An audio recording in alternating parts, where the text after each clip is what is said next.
Je vous remercie donc d'être avec nous, à la fois celles et ceux qui poursuivent la journée après une matinée de controverses, et puis celles et ceux qui nous rejoignent maintenant pour la présentation des tables rondes.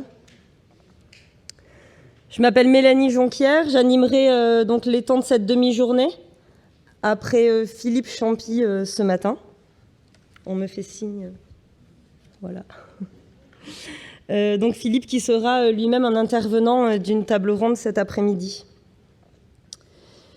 Il ne s'agit pas, vous l'aurez compris, par les réflexions qui vont vous être présentées, d'apporter des réponses stabilisées aux controverses qui ont été exprimées ce matin, mais de commencer à éclairer le chemin du débat auquel on vous invite à participer aujourd'hui.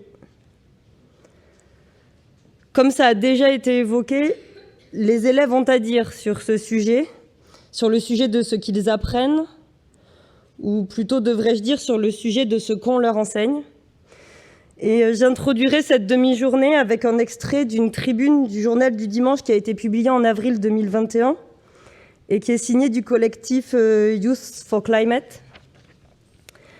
On peut y lire, et je cite donc le collectif en question, « La façon dont l'école prépare aujourd'hui les élèves ne leur permet pas d'appréhender correctement le monde à venir et les crises actuelles. » Puis plus loin, nous revendiquons le rôle de l'école pour étudier les processus environnementaux et humains en cours.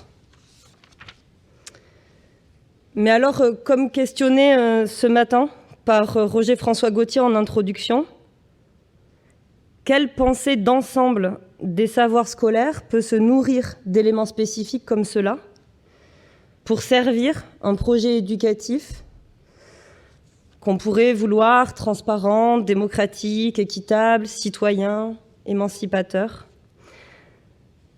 Cet après-midi est donc une invitation à travailler ensemble à ce projet, dont je vous présente rapidement donc le menu de l'après-midi.